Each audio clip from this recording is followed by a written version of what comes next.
An article in the Jamaica Observer on the 24th of January 2025 stated that the UK government has agreed to loan Jamaica £5 billion. The loan, which seems to have some favorable terms or conditions attached to it, seems to coincide with the potential discovery of 7 billion barrels of oil in Jamaica's waters. So far, it's only British companies that have been granted licenses to explore the feasibility of recovering the oil that is found in Jamaica's oil fields.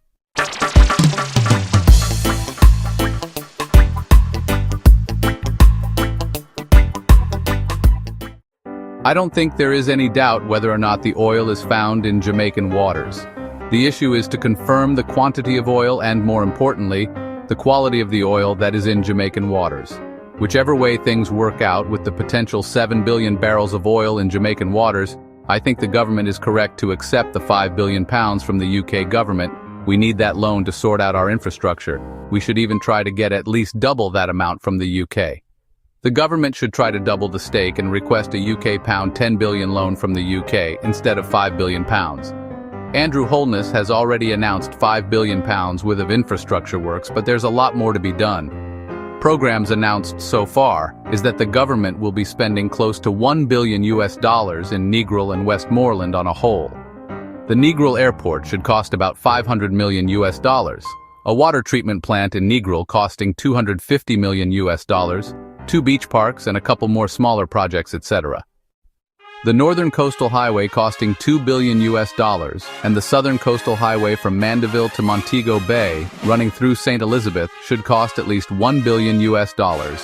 Also, the government is spending $250 million in St. Elizabeth on some irrigation system for the farmers, etc.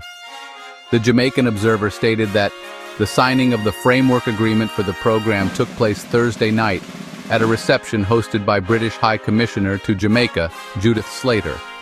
The event, held at the High Commissioner's residence in Kingston, was attended by Jamaican government ministers, overseas partners, members of the private sector, staff of the British High Commission, members of the media, and other officials.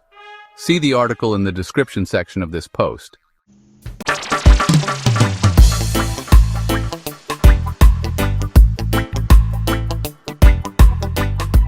Some Jamaicans seem to think that Jamaica should only deal with the Chinese and ignore our Western allies, or as some would say, forget our old slave masters. I think that would be a big mistake. The Chinese are not our friends. They are our business partners, and they will milk Jamaica for every dollar that they can get. However, the Chinese are doing good work in Jamaica. Though the Prime Minister said things are not always going smoothly, the Prime Minister said this at the announcement of the Spark program when Czech won the contract for doing the work. Andrew Holness further said that the Jamaican government now has to hire foreign companies to oversee the works the Chinese are doing in Jamaica, to make sure the Chinese stick to the original contract, etc. It seems that the Chinese were agreeing on one price when they bid for the contracts. Then, when the work started, they add on costs as they go along, or the works get stalled. With the unfinished roadworks, the people put pressure on the government. The government then has to give the Chinese whatever extra money they are demanding to finish the works, and so on. Marco Rubio has referred to these tactics by the Chinese companies in his recent visit to Jamaica. But if we are not following the narratives of the previous statements by the Jamaican government, then we would not have picked up on the malpractices by the Chinese companies that Marco Rubio was alluding to. The Jamaican Observer stated that UKEF, the UK government's export credit agency, has allocated up to £5 billion in financing capacity for Jamaica, enabling support for critical infrastructure projects. Jesse McDougall, UKEF's director for the Caribbean, highlighted, "We feel that many things are aligning. This is a beautiful thing that is happening with this project, and I could not be more delighted with it." The Accelerated Bridge Renewal Program reflects the enduring partnership between the UK and Jamaica, reinforcing shared priorities to improve infrastructure and drive economic advancement across the island. Works have already started with the UK £5 billion loan. For example, 55 bridges are currently being built in England, to be shipped to Jamaica later this year when they are completed. It would appear that a lot of the infrastructure works that the Prime Minister has announced in the last few months will be paid for from this UK £5 billion loan.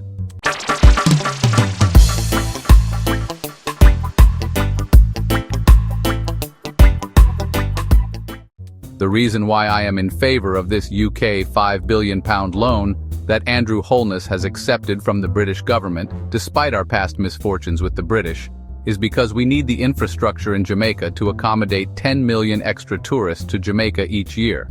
Jamaica needs to build 200 mega-large, all-inclusive hotels to create 300,000 permanent full-time jobs across Jamaica. The cost for the 200 hotels at 1,000 rooms each will be UK £40 billion invested in Jamaica over the next 10 years. These 200 mega hotels will transform Jamaica's economy permanently.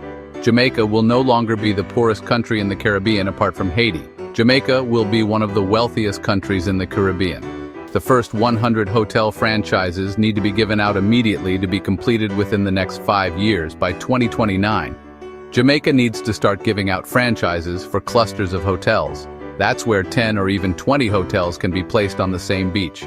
This happens all over Europe and in the USA, and it certainly can work in Jamaica. We need to start preserving our beaches. They are more valuable than any oil fields that we may have. Thank you for watching the first episode of my new series titled UK £50 billion Repatriation Funds to be invested in Jamaica. UK £10 billion in loans for infrastructure programs, and UK £40 billion in foreign direct investments to build 200 mega hotels of 1,000 rooms each in Jamaica.